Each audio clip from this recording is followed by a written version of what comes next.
Let's discuss a very crucial topic, ladies and gentlemen. In English language, we have what is known as inflection.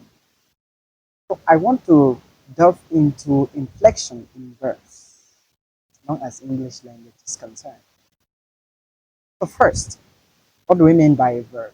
A verb is an action or doing word. That is a traditional definition. So there is more to it than that.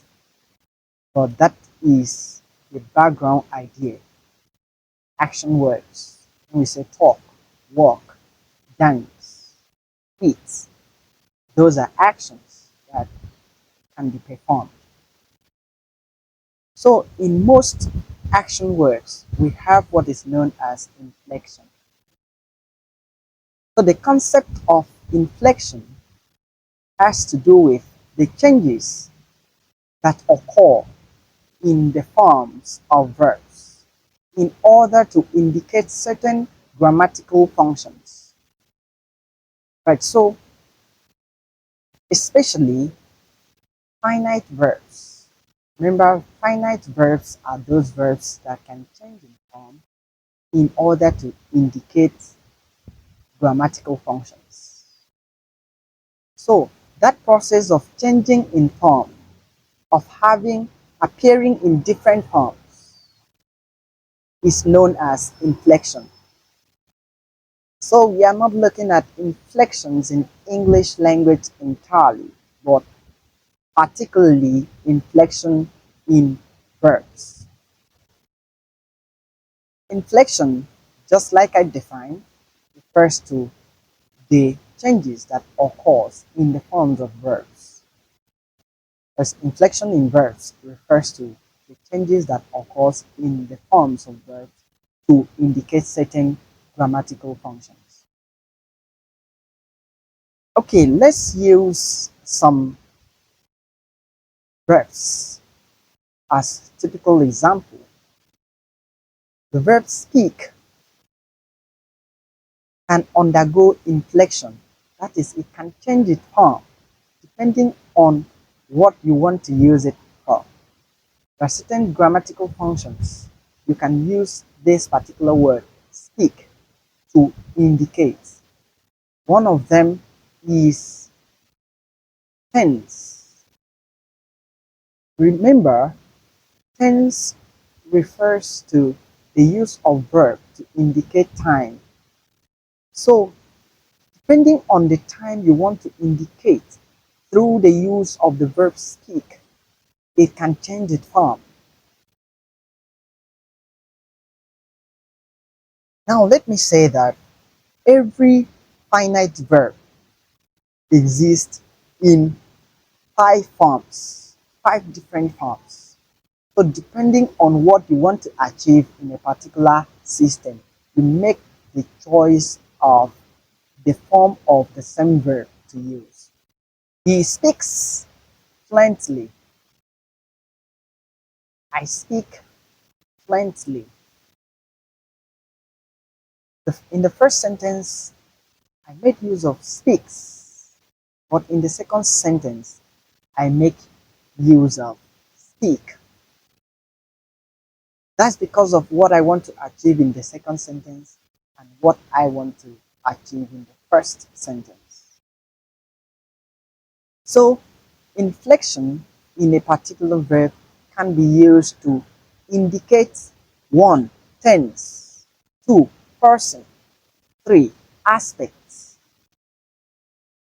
I have explained the concept of tense. Tense has to do with the time. If you want to indicate the past time, he spoke to us yesterday. I have spoken about this severally.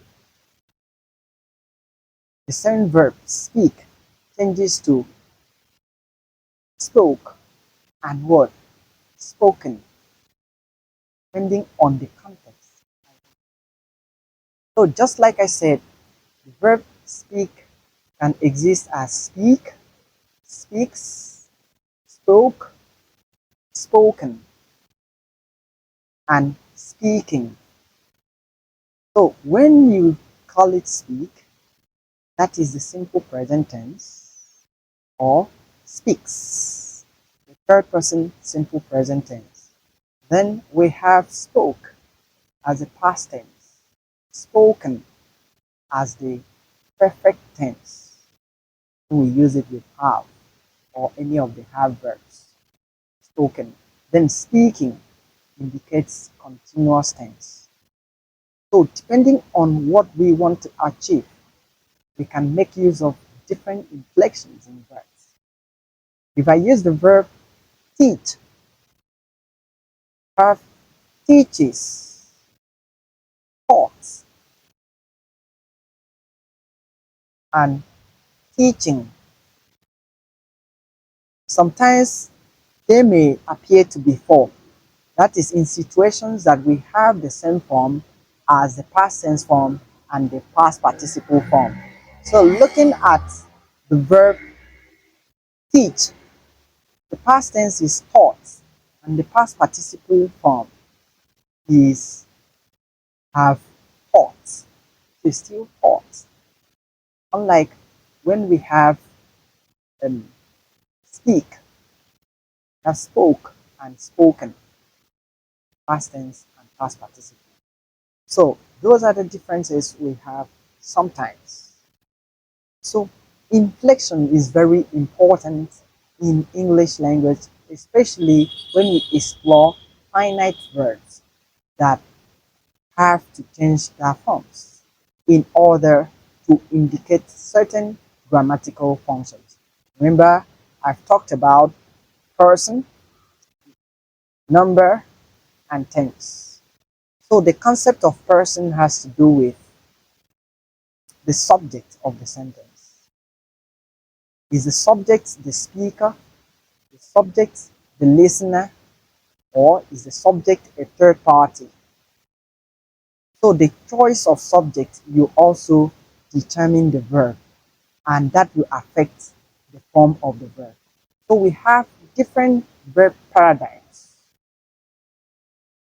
For instance, come can appear as comes, came, coming, so on.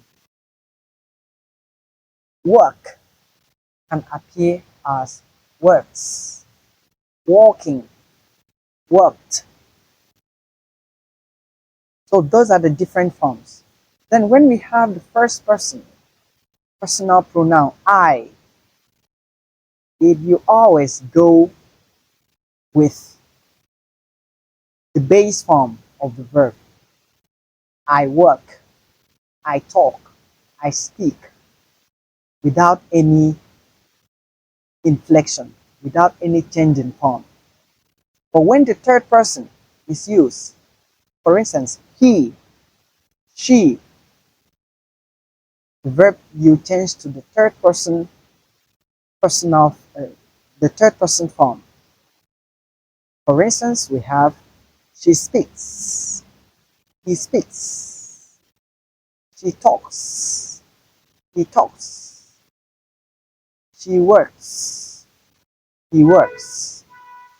So those are the differences, and they must be observed whenever we're speaking. Note the subject you use and the verb you apply. That is, apply the verb in the right form so that there will be the concept of concord. I've been talking about concord. You understand what I mean. I'm talking about the agreement between the subject you use and the verb. Thank you for watching this video. I remain Teacher Dix. Please do well to like, comment, follow this page.